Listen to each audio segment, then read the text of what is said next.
Bien, este debate nos complace hoy de manera muy especial, pues tener la compañía de una querida y antigua amiga de muchos años, la doctora Carmen Herrera. Doña Carmen es destacada abogada, es especialista en temas migratorios, donde con una muy acreditada oficina donde ofrece los más amplios y calificados servicios en tan importante área, pero además ella es la fundadora y presidenta de la Asociación Nacional de Abogados y Abogadas Independientes, ANAI. Así es. Bienvenida, Carmen. Gracias, don Mario, muy buenas noches y buenas noches a la teleaudiencia, pues contenta de estar acá para compartir algunos temas con usted en su importante espacio. Muchas gracias. Mira, ¿cuántos años ya Carmen lleva ya dedicada al tema migratorio? Derecho migratorio desde nuestros inicios, los primeros 10 años. Más adelante, ya con 23 años en el ejercicio de la profesión, pues lo combinamos con un máster en Derecho de Familia. Y usted dirá, ¿por qué? Porque es muy fácil y muy bueno, preparado, ejercer derecho migratorio. Vamos a las aplicaciones, iniciando por visado B1, B2, placero turismo, posteriormente inmigración hacia los Estados Unidos, naturalización, las problemáticas de los waivers, las personas que entraron en conflicto con las normas, pero decidimos ir más allá con el tema de las problemáticas de las actas del Estado Civil, por ejemplo, las actas de nacimiento, de funciones, matrimonio, todo lo relativo a la ley 659 nos dio la luz para vincular de manera formal el derecho de familia con el derecho migratorio. Esas problemáticas que han separado tantas familias por incurrir en violaciones a las normas, en declaraciones incorrectas, actos que por supuesto demandan de una manera directa una subsanación de la problemática en base a la propia norma. De ahí por supuesto nos fuimos de una manera más amplia a todas las demandas en impugnación de filiación por las propias declaraciones incorrectas, con un aprendizaje mucho más vasto del derecho de familia.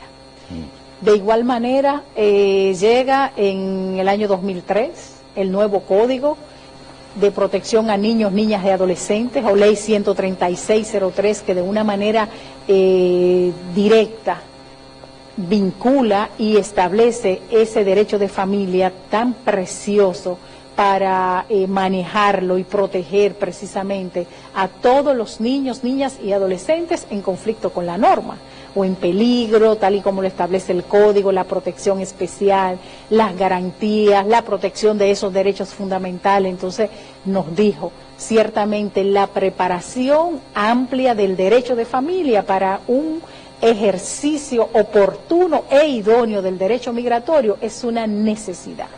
Entonces vinculamos todos estos temas y bueno, y comenzaron los nuevos tipos de demanda con el propio código desde el 2003, donde iniciamos las demandas en suspensión de autoridad parental, cuando esos padres, o a veces hasta las madres irresponsables, que obstaculizan el desarrollo de los hijos. Entonces, el derecho de familia y esa protección a los menores de edad se ha puesto en las manos de los ciudadanos para precisamente apreciar qué es lo que más le conviene al miembro de la familia y entonces aplicar la ley que le corresponde. Yo creo que los nuevos paradigmas del derecho de familia nos han llevado a ese avance amplio bajo todas las garantías y la protección que la propia norma, tanto la ley 13603 que le mencionaba anteriormente, como la propia Constitución, cuando desde el 2010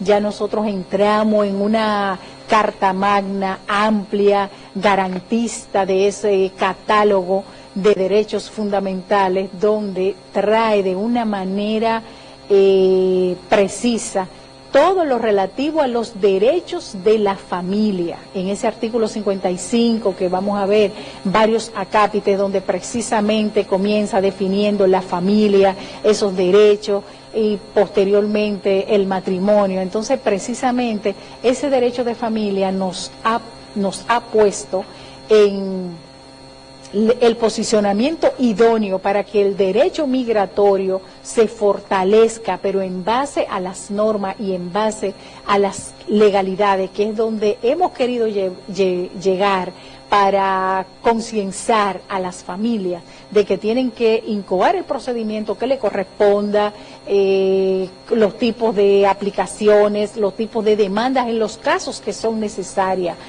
porque la reagrupación familiar es una cadena muy amplia y esa cadena realmente cuando se incurre en una violación a una norma o en un fraude migratorio, usted no se imagina la problemática tan amplia que presenta para los demás miembros de la familia y para que esa persona que se convierte en inadmisible, por ejemplo, para los Estados Unidos, y dependiendo de cuál amplia sea la problemática, hasta para otras naciones. O sea que provoca una reacción negativa en cadena. Exactamente, eso es así. Entonces, hay otra situación que se da con esa cadena y es, por ejemplo, la facultad que tienen las naciones de decidir quién entra o no a su nación. Y en el caso de Estados Unidos eso se aplica mucho con esos jóvenes que los padres cometieron fraude migratorio y que en consecuencia pues le deniegan la aplicación al hijo o hija cuando aplica bajo esas circunstancias. Ahora, precisamente bajo el gobierno actual de los Estados Unidos, de Donald Trump, parece que se han endurecido las leyes migratorias. ¿En qué forma eso pudiera afectarnos a nosotros y afectar también la comunidad dominicana radicada en los Estados Unidos, sobre todo donde aparentemente hay muchas personas que han logrado ir a residir en los Estados Unidos bajo el amparo familiar, que creo que ahora está bajo cuestionamiento? Bueno, ciertamente hay un temor muy amplio con las nuevas medidas. Vamos a ver cuáles son esas nuevas medidas. Tenemos la ley de carga pública, que ciertamente es una disposición que va a traer algunos límites para que las personas puedan convertirse en elegibles, por ejemplo, porque cuando hablamos de carga pública, una persona que se considere carga pública para el Estado de los Estados Unidos, ciertamente no va a ser admitido porque es lo que no quiere la nación. Pero esta carga pública es amplia, por ejemplo, ¿qué se considera como carga pública? Por ejemplo, una persona que ciertamente carece de todos los recursos económicos para subsistir en este territorio estadounidense. Porque hay personas que reciben una ayuda económica por una situación temporal o una situación especial que no se considera carga pública. Porque realmente esas especialidades que contempla la norma y por la cual Estados Unidos, por ejemplo, ha ayudado a ciertas familias, no van a ser consideradas en estos momentos. Ahora bien, carga pública per se, cuando la persona ya se considera de manera definitiva por un estado de salud, porque no tiene ningún tipo de patrimonio, porque no tiene parientes que puedan coadyuvar con sus problemáticas económicas, entonces ya es una persona que está a merced del Estado de los Estados Unidos y que su vida ha sido sustentada de manera completa por esta nación. Entonces estas personas sí ya se van a considerar como cargas públicas. Pero otro aspecto importante dentro de, vamos a decir, algunas bondades que tiene esta norma, porque no todo es malo, ¿no? Ciertas personas que se han beneficiado bajo el programa humanitario de una situación especial, pues no van a ser consideradas como cargas públicas. Pero también el tema humanitario se vuelve a relucir con otras disposiciones novedosas que tenemos en estos momentos de aquellas personas que están siendo reagrupadas o que están tratando de ajustar su estatus y tuvieron alguna situación irregular en Estados Unidos. Estas personas, si fueron subsanadas sus problemáticas bajo la ley humanitaria, por ejemplo, no le va a ser reabierto el tema, por supuesto, claro, porque ya se conoció, esta persona fue perdonada bajo una condición especial, entonces no van a estar en conflicto con las normas. Ahora bien, ¿quiénes van a estar en conflicto con estas nuevas disposiciones y pueden ser, van a ser, por supuesto, deportadas a su país de origen? Las personas que están tratando de reajustar el estatus y que de alguna manera tuvieron una problemática irregular en los Estados Unidos que no se conoció. O sea, estamos hablando de la posibilidad de que miles de dominicanos allá puedan ser deportados? Bueno, definitivamente no tenemos un número específico Sí.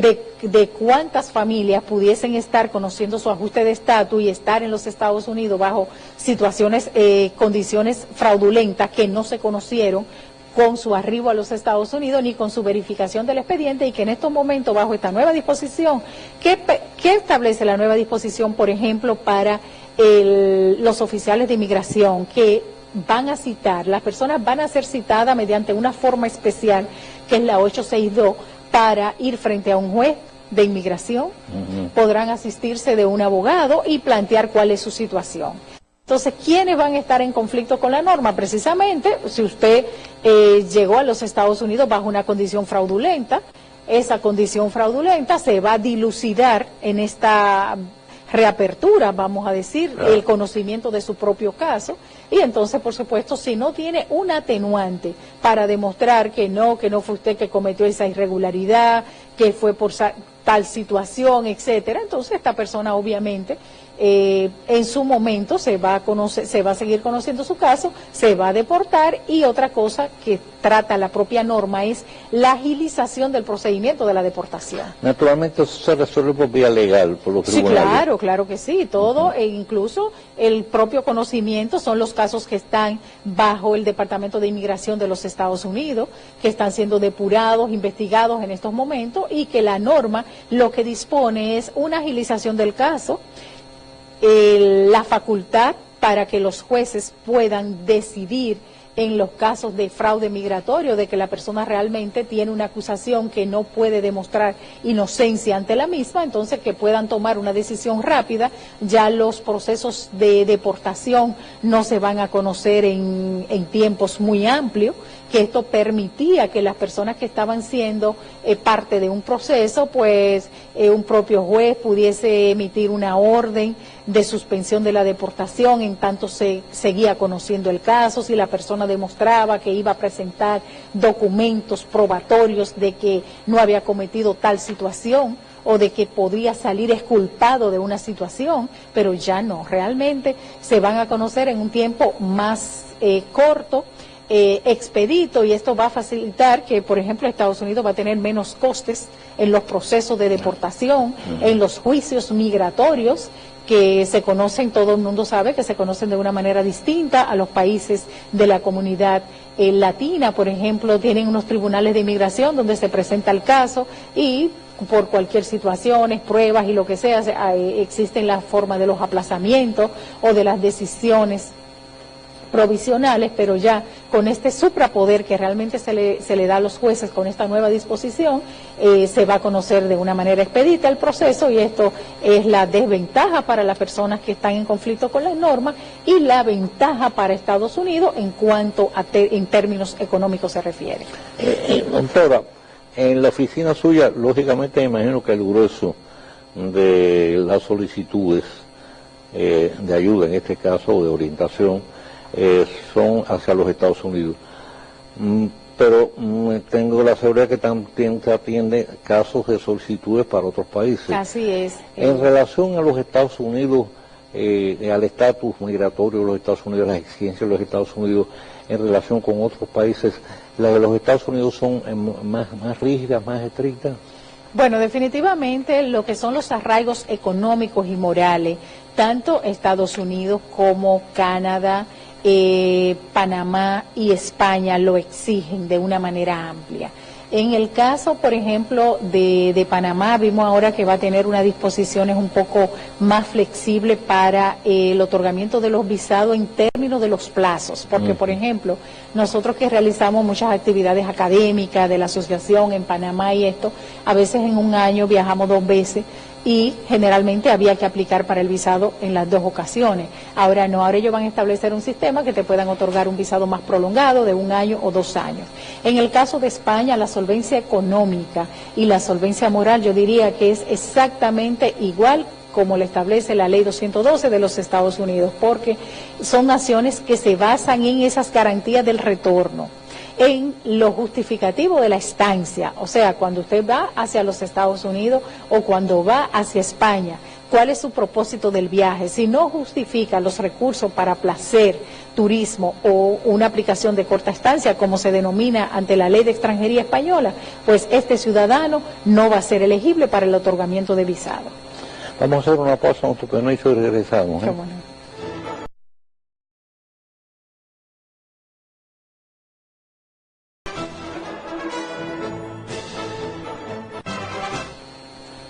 Bien, volvemos con la doctora Carmen Herrera, pero ahora vamos entonces a enfocar otra faceta muy importante de su actividad. En este caso, pues, como señalamos al principio, ella es la fundadora y es la presidenta además de la Asociación Nacional de Abogados y Abogadas Independientes. ¿Qué les motivó a ustedes a fundar la asociación, a crear la asociación? ¿Y cuáles son las metas, los objetivos que persigue? Ciertamente, don Mario, las motivaciones principales para fundar ANAE fue esa independencia ante la problemática de ver cómo los partidos políticos han permeado el propio Colegio de Abogados, la Asociación Antigua, ADOMA y entre otras asociaciones de abogados que realmente hacía falta al país, a todas las provincias, vincularse y sentirse partícipe de una asociación de abogados y abogadas independientes. Entonces, esa idea surgió en el año 2000, precisamente, y bueno, y ahí comenzamos y se fueron sumando abogados y abogadas a nivel nacional y con el objetivo principal que fue la capacitación y la defensa de los derechos de los abogados y sobre todo el desarrollo intelectual de la profesión y una defensa basada en el cumplimiento de la norma, al código de ética. O sea, ANAE vino a puntualizar temas de interés y hacerle saber a los colegas del país que eso que se acostumbraba a hacer, de que esa defensa irrestricta de los abogados, no, de defender y representar a aquellos que ciertamente cumplan con la norma y demuestren el cumplimiento, a fortalecer el ejercicio de la profesión, en toda esa interacción nacional e internacional, esa deontología jurídica, de los ejemplos más valientes de la abogacía, como el Ilustre Colegio de Abogados de Madrid, don Luis Martín Mingarro, más de 60 años dedicado a la abogacía, a la profesión, o sea, de fundar y plasmar dentro de esos objetivos principales ese ejercicio profesional con el conocimiento de la ética, esa interacción con la abogacía, precisamente que marcara un punto importante dentro de la abogacía nacional e internacional. Eso ha sido lo más relevante de ANAE y así es que nos hemos ido desde esos años dando a conocer y sobre todo formando la abogacía juvenil con esa apertura de no quedarnos nada más, bueno, los abogados que tenemos 23 años en el ejercicio, no, dimos esa apertura y entonces ANAE está compuesta por jóvenes, por abogados de experiencias, expertos en las diferentes áreas, derecho civil, derecho penal, derecho ambiental y sobre todo en los temas de derecho de familia y migratorio con la puesta en circulación en el 2014 de nuestra obra. Por supuesto que son uno de los temas más fortalecidos. También hay un capítulo muy importante de la asociación que cada día nosotros queremos pues que se conozcan más y ha sido el aporte mediante el programa de asesoría legal gratuita. Hemos llegado a los diferentes hogares del país con asistencia legal para esas mujeres que carecen de recursos económicos, que no pueden pagar una asesoría, que no pueden pagar un proceso para rectificar el acta de una niña, un niño que estuvo fuera de la escuela por 2 años. Es un aporte social que están haciendo. Exactamente. Ese ha Entonces, sido ustedes lo que han querido crear es una entidad básicamente gremial, es decir, al margen de todo partidarismo político. Sí, claro, pero eso no significa, don Mario, perdón, que no están inscritos los reformistas, los PRDistas, sí, pero claro, no hay una acción partidista dentro de la asociación. Exactamente. Sí, porque lamentablemente aquí todos los gremios profesionales y todas las instituciones prácticamente se han visto penetradas y determinadas, que eso es lo más grave, por el partidarismo político. Claro. Y estamos hablando de los colegios abogados, médicos. Sí.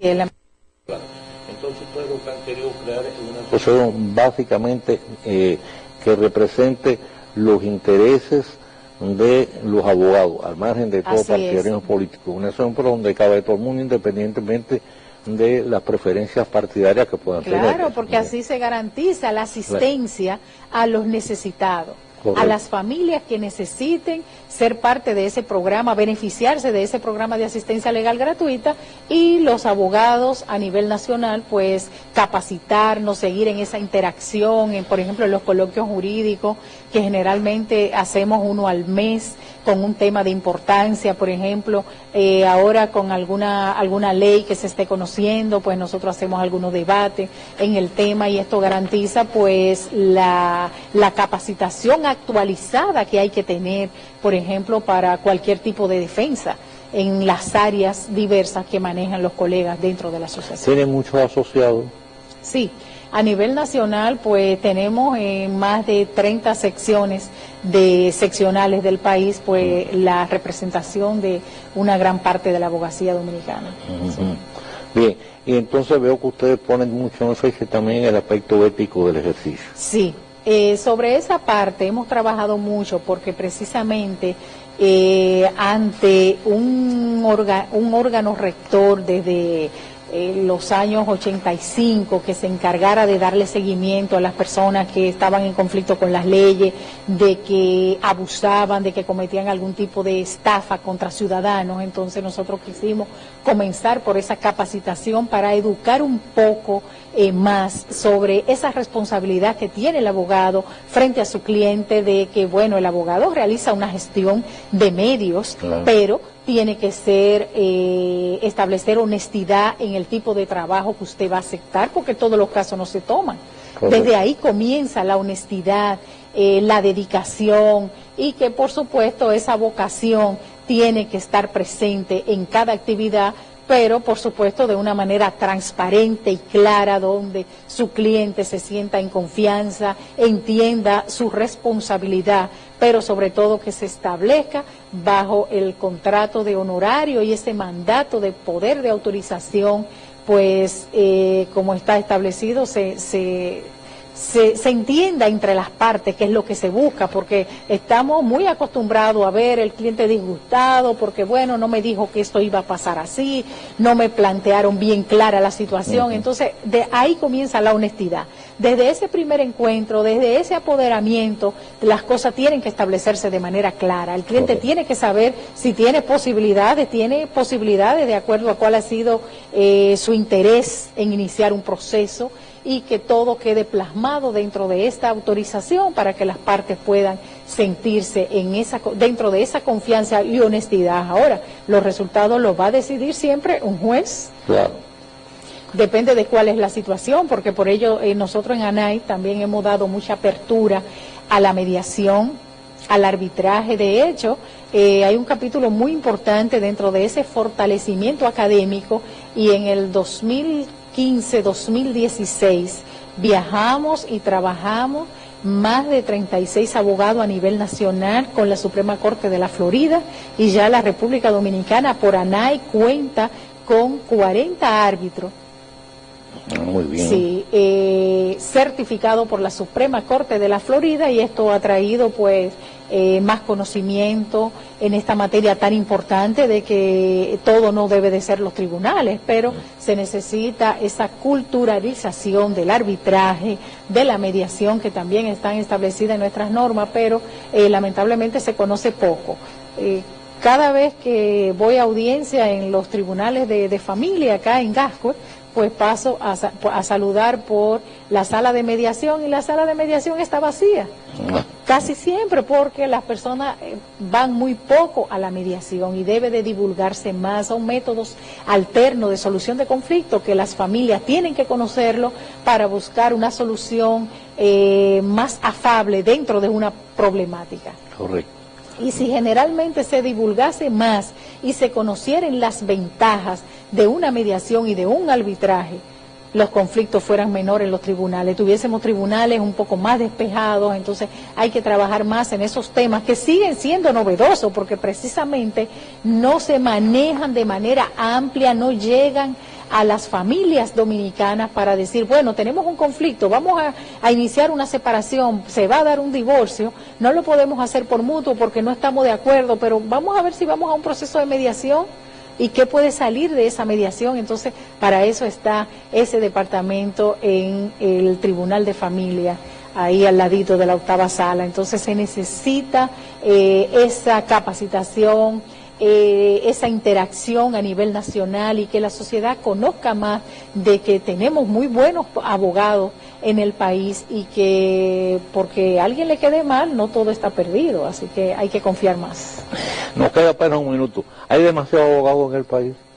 Bueno, hay muchos abogados, 35.000 dice ahí un estudio que vimos hace un tiempo, pero en el ejercicio per se de la profesión no creo que realmente para el número de habitantes que tenemos, los que están en el ejercicio, es un número apropiado, lo vemos constantemente. Ahora bien, ¿qué se pudiese hacer? Porque lo que queremos es que nuestras universidades formen profesionales de carrera y no así profesionales a la carrera. Correcto. ¿Qué se puede hacer? Combinar a las universidades a revisar los pensum del derecho para capacitar más a los profesionales en las materias realmente nuevas, en los temas novedosos, y que algunas materias que están establecidas nada más diríamos como por a veces completar más un penso amplio porque genera recursos económicos.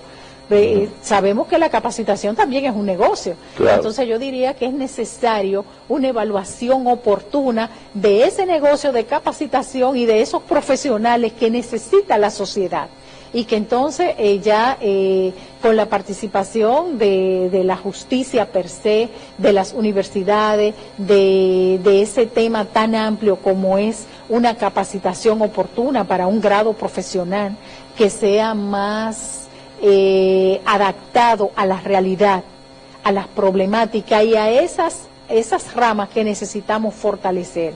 Pero definitivamente la formación profesional tiene que revisarse porque necesitamos esos profesionales de carrera.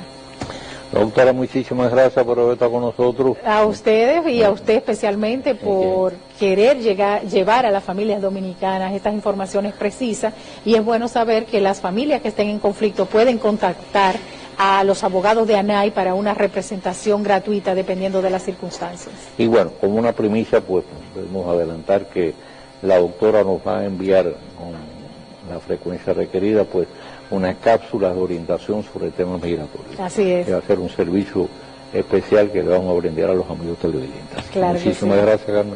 A usted, buenas noches. Hacemos la pausa y regresamos con el tiro rápido ahí.